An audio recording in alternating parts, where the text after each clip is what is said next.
Today is this bright enough? Should be brighter. I shall brighten it up in post. Today I am unboxing a Sony, hold on, what is it? rx100 Mark IV. A friend has bought this and has given it to me, fool. And I am going to give a quick unboxing, see what it's like. Well, it's not an unboxing because it's obviously his. He's already had it, and I'm gonna see. So in here, out comes the Sony tiny little camera. In fact, this is. I do like the back. Huge screen, tiny buttons there. Straight away in the hand, I'm trying to figure out if this is metal or plastic. If it is plastic, it's very... Is it? I don't know. It feels good.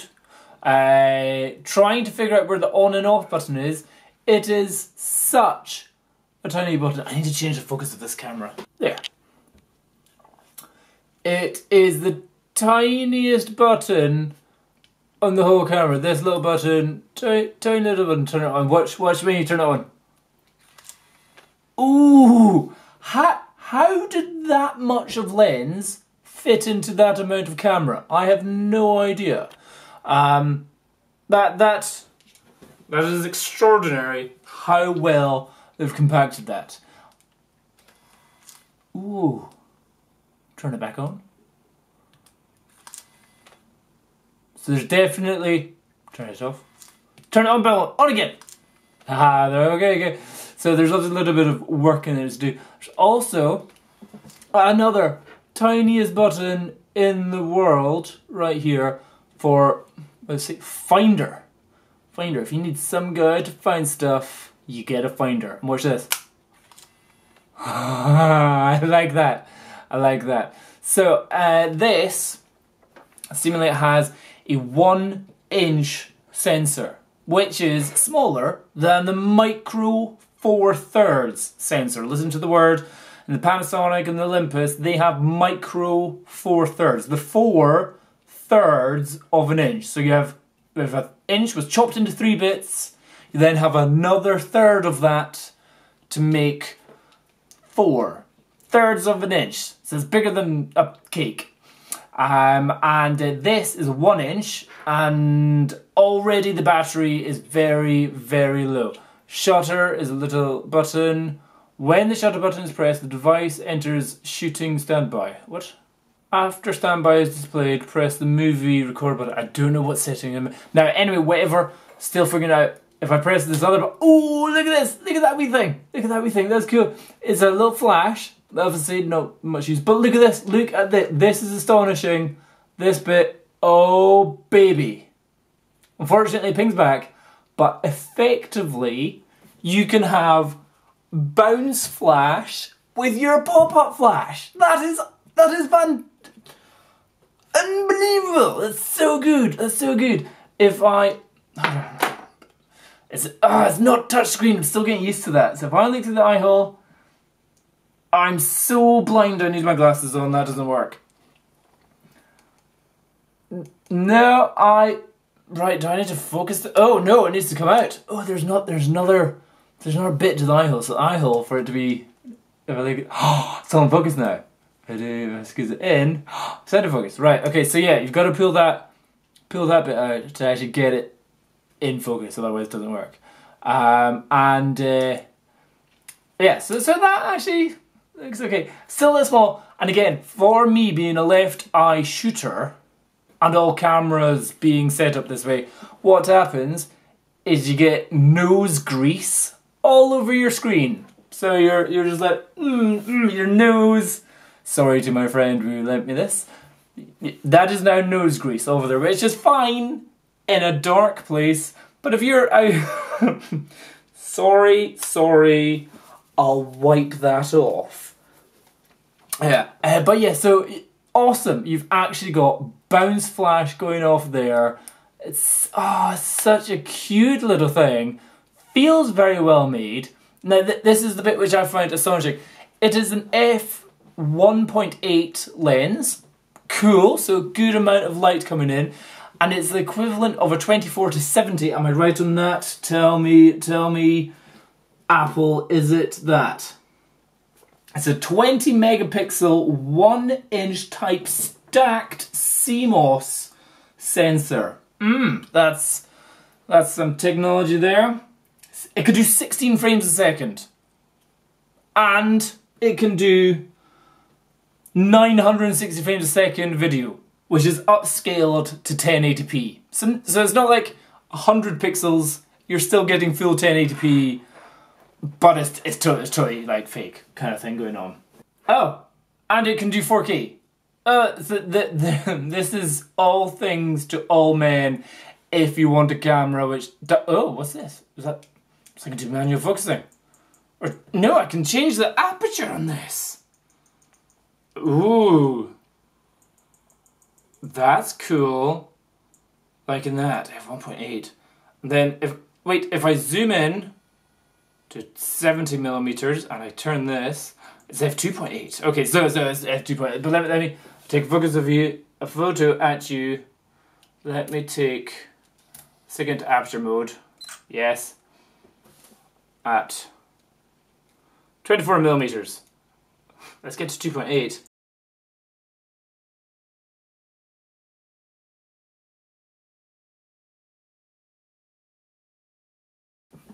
Let's get a close-up of my other camera.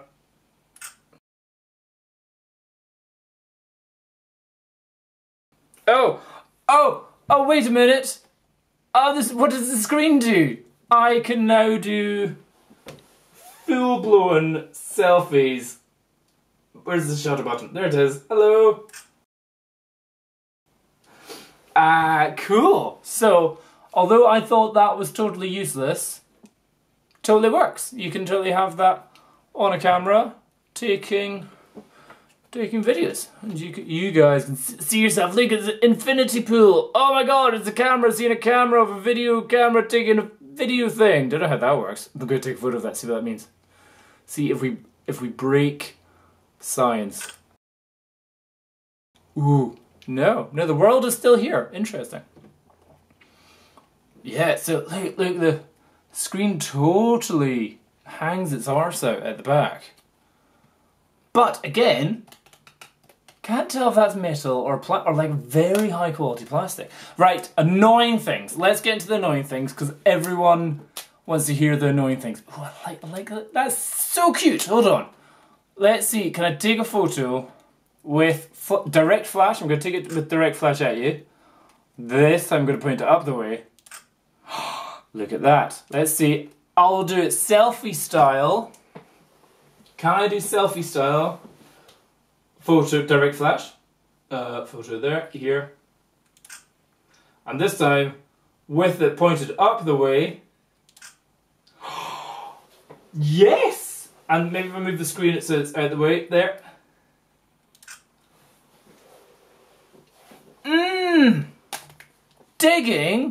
Digging that. So, okay, the battery looks like it's about to die.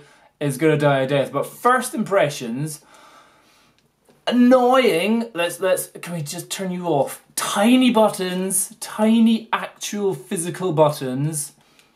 Very, like, you have to be like almost reading Braille level of eyeball and touch sensitivity to guide your way through that. Not touch screen, that's annoying. Movie record button, it's almost like you need one of those little pencils to get in and press that tiny button, but does 4K and ultra high fast frames a second. 16 frames a second. Hold on, let's just see if I can boom. Let's go take lots of photos. No, it's just taking one. You're going to menu settings, suck ass. Trying to go through the menus, I'm so lost. That maybe my thumbs are just more used to like big ass cameras, but here you have to learn to have a certain level of delicacy when slightly scrolling or slightly touching or going through things or going up and down on that. So I'm going to have to figure that one out. It's got Wi-Fi, it's got near FC, which is going to be handy. So if you want a camera that's 24 to 70, it's ultra bright, amazing, and you just want to take photos and you can do upward flash, boom, this one, so far, amazing. If you then try and figure out how to do any of the other stuff in here, oh dear God, you're going to have to you need to open the instruction manual to figure out how to get the other settings to work. Big style. It seems, it doesn't seem intuitive just yet, but sticking it in auto or aperture mode, that seems fine. One thing I always want to do is panorama mode. Let's see, as a complete noob, can I figure out how to do panorama mode? So I've stuck into panorama mode. I want to do it as wide as possible that way. So, but no, I want it that way. Notice, okay, is there an option? Single, focus, okay, that's fine. Let's go to menu. Panorama direction, right, left, up, down, up. Up. Is that what I want? Okay. No, stop, no. Could not shoot panorama, move camera slowly. Okay, hold on. Ready?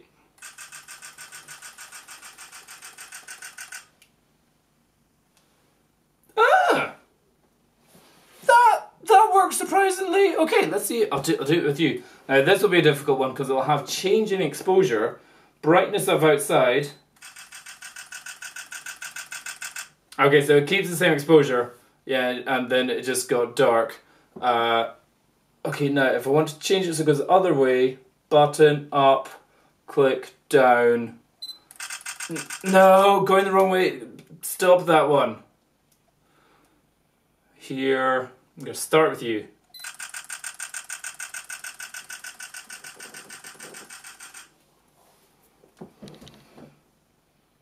Not quite as wide as I was hoping for.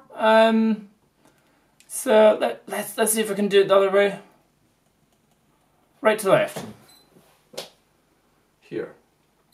Start from the door. There is a bit of curvature to the lens. If I'm using the door back here as a straight line, I can definitely see there is a bit, when you get to the edge, that's now a curvy door. So, unless in-camera image optimization is a thing,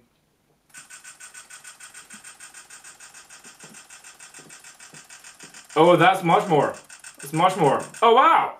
Oh, wow. Big, lots going on there. That was nice. Okay, cool. So I'll see how those all look on the camera, but certainly, off. Ooh, nice. Body and feel feels very good. Battery already sucking. Impressed by this thing, the selfie cam. It comes fully right up, effectively, right up there. Impressed with that. Loving the tiny little flash. Pointing straight up the way. That is a superb function. This is just cool, although I'd probably never use it. But that's a cool way to turn your camera on. And f1.8 to 2.8 is nice and bright. And okay, how close? Right, get out of that. How close? Focusing distance. So I'm going to focus on the top of the lumix. Right. Yes. Stop it. Right. Here I'm focusing, there, that's in focus. That's in focus. Wow. I'm now touching my Lumix lens, my Panasonic lens. Can I focus there? That's insane, Wow, right, I'm doing my eyeball. No, what's recording? Stop recording. Battery exhausted. Oh no! I like that. Battery exhausted. It's just like, I am exhausted. I can't do anymore. You've worn me out. That's sad. Okay, so I suspect that may be one of the slight downsides of the Sony rx100 Mark IV battery life being a bit sucky. So get multiple batteries. Also, from what I heard when my friend was giving me this camera, in the bottom here is the teeny tiny battery. If we compare that to the battery that goes into my Panasonic GH4, this one, look at the size. But more importantly, look at the size there. So this is going to be a tiny battery that has almost no size. What is he in comparison to a D4? Look at the battery. It's just a tiny. It's like a nothing. So that's why you get 3,000 photos with a big camera like this. And that's why, according to DP Review, you get 280 photos with this, right? So so this is where the memory card is kept. Pop. And it will only accept a specific memory card, which has to be 64 gigabytes. It's got to be, obviously, 64, for some random reason, Ultra 3. You know, Class 10, Ultra 3. Ultra 3 means a minimum, it guarantees a minimum of 40 megabytes write speed. 40 megabytes write speed. So that's huge. So that's like 250 megabits a second or something like that. My maths isn't good. But yeah, that is, it will only do 4K with that. I think it might be only 4K. Maybe it only even takes photos with this thing. And to charge it up, fortunately to charge up, oh bollocks, I didn't even need to take the battery out. I don't need a battery charger. There's some way that he gave me a cable. Here's the cable. Here's the cable. That's the battery compartment, which I haven't closed properly. Stays up, okay, that stays open. Memory card, I'll put you back in. Memory card slot closed. And I'm a bit afraid in case put this into multi. This is the power cable. Do I put this into multi? I've not been given an instruction manual. I'm looking for other holes. In photography terms, that is. I guess that's it. I guess multi is the power adapter. So yeah, not entirely intuitive, but potentially a total point and shoot that could potentially take amazing photos so far. I'm off to go read about it now. This is very much a first impressions, an unboxing, and a reaction to what it's like, what it feels like. It feels good. It feels quite meaty. Not quite as meaty, but worthy of its. It feels like it's full of stuff. That's what it feels like. But at the same time, delicate enough for me to not want to drop it in any sort of way. So there you go. There's a unboxing and first impression. Bit nervous of charging that up. Of the RX100 Mark IV, the best